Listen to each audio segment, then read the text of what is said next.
Hey everybody and welcome to the video. So today we have got a Citroen Nemo and we have serviced the vehicle and we have found that the driver's side shock is weeping quite badly and the passenger side spring has snapped. So what I'm going to do is I'm going to show you how to replace the shock and springs. So I'm not going to teach you guys how to suck eggs, I'm just going to crack straight into it and let you know the procedure of what you need to do if you want to undertake the job yourself. You need to remove the trim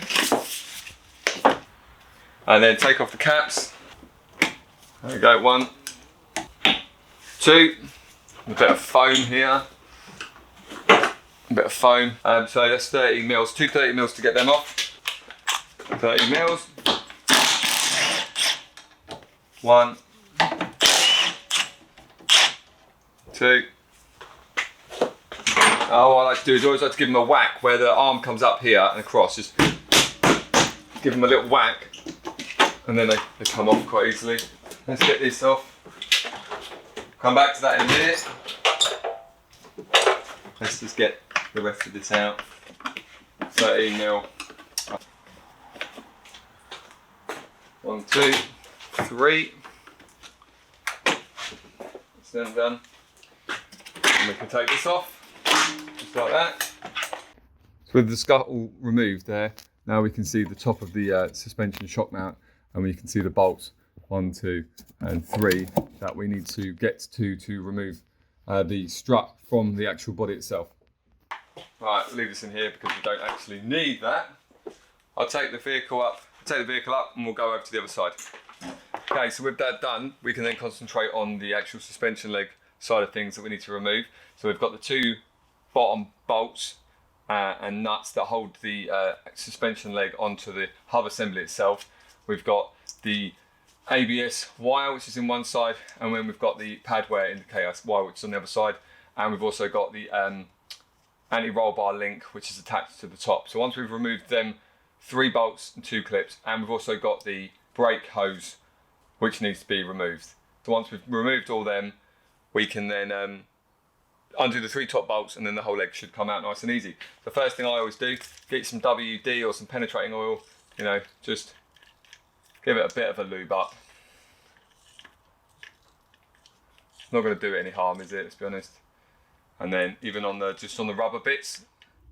So here's the suspension leg again. We have the 2 bolts here, and then we have the ABS cable here. We have the brake pad wear sensor here, and we have the anti-roll bar link here, and then we have the hose. Flexi hose here. All these are going to be removed from this. So I've took this one out of here, popped that one out of there, and I've popped this one out of there in there. So the next thing I'm going to need to do is one up here, and then the two big ones here. I'll probably take this one off next first. So what I usually do is 15, 19, yep.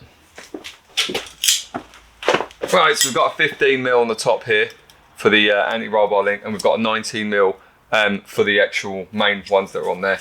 So also what's good to get is you can use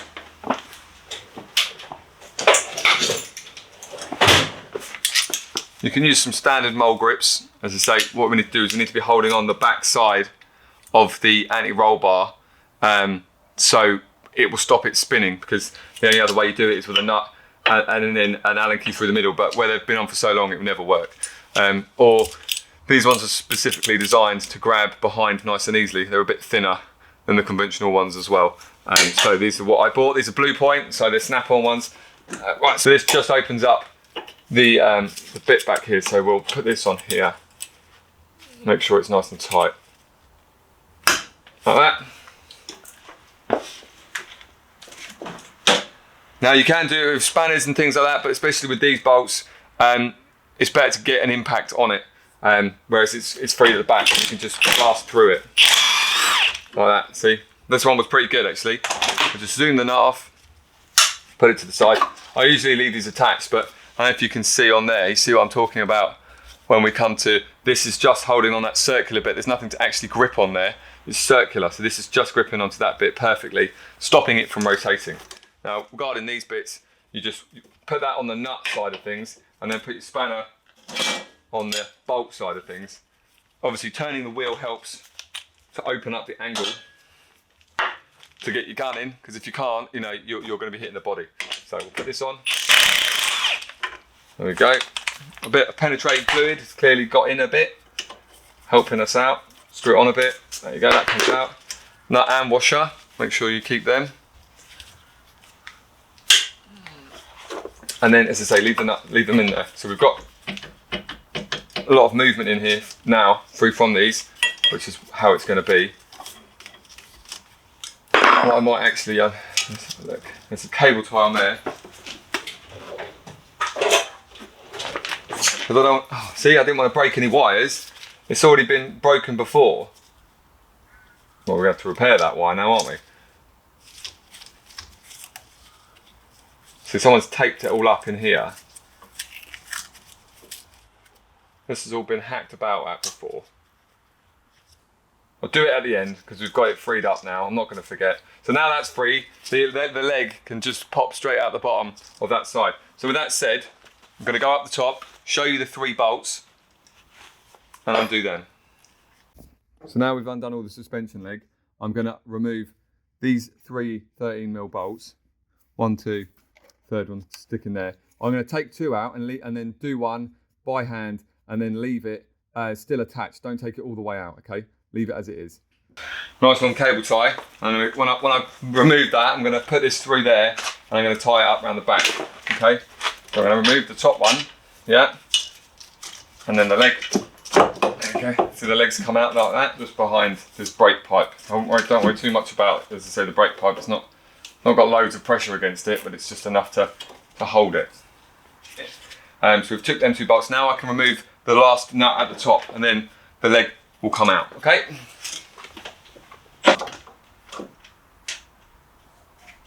Take off the washer and the nut, and then you carefully remove the leg, and from here you can see that's where it's obviously broken. We need to replace the spring. So with that done, now we need to go to the spring compressor and compress the spring and swap it over. So here we have our spring, which is broken. Here we have our spring compressor. There is an option of using something like this, which you would put on either side of the spring to compress it. If that's all you've got, that's all you've got. You know, you can't do anything about it. Like, I personally don't like using these because they can slip. And then we just pump it. And then what that'll do is, that'll take the pressure off of the shock. I get a pair of mole grips, go as high up as I can on the neck, and then hold it. And then we'll just see if it starts to move. Yeah, that's freed off. I heard it, felt it. Now we can compress the spring fully, like I have done there. As you can see, it's all floppy. Take off this is the top mount here. Take the top mount off. Take the top mount completely off. We've got a washer there, make sure we have that. This is what it sits on there. And then this is the rubber. That then obviously sits on there. Take off your grips. Now at this point, if you were replacing the shock absorber as well, this is where you can just throw this one in the bin and get the new one, fit it up, replace over this bit, and then obviously put your new spring on. But we're going to be reusing this one, because there's nothing wrong with that one. It's just the spring we're going to be replacing. The writing is going down. I always look at that as an indication. I don't know how much truth is in that, but if the writing's on that way, I think it's definitely going to be sitting that way. Right. So the lug it sits on is in there. When I say the lug it sits on, like on here, there is a point right here, yeah, where it sits in. That is the indication. It's right here. That's where it's the springs. The bottom of the spring sits on that lug. That way they haven't fitted it wrong. Right, and obviously this is how far out of the top of the spring we've got. We need to go a bit more than that. I'd say that doesn't look too bad. A dark a bit and a light a bit up around the neck here, and that obviously you can line that up with where it was sitting on the old spring. And then we get the top mount again. Top mount sits there. The washer, and you can just about see the nut. You can get the nut on the top there. So once you've got the nut started a few threads, then that's as much as you really need as we tighten it down. So make sure this is situated here where it needs to go. So it's like, it's going to start spinning, the shaft is going to start spinning. You can't like, tighten it up super tight. You tighten it, nip it down from that point of view. So that's all in place. And then take that out. Shaft, and that's it. Now we have the new spring situated exactly where it needs to be down the bottom here, and on the top it's situated exactly where it was there. There we go. So we've done the spring, we put the new spring on the little Nemo leg, and now we need to put it back in. Now you can see on the top here, you see it's got a flat and a flat side here on this side, and obviously it goes around to a circle. That helps us locate of how it's going to go back inside. So is it 2 and a 1? Right, 2 and a 1. And we can look up here. 2 and a 1. That's in, that's in. I've got at least 1 in, which I can put a nut on. I've got 2 on, I can't put the 3rd on, but I know why. It's because I've obviously got this cable tie in the way. So at this point, we can probably get that cut. Right, I'm gonna put this bolt in here. This is the wrong bolt. Is that the wrong bolt? Oh, no, that's the right bolt.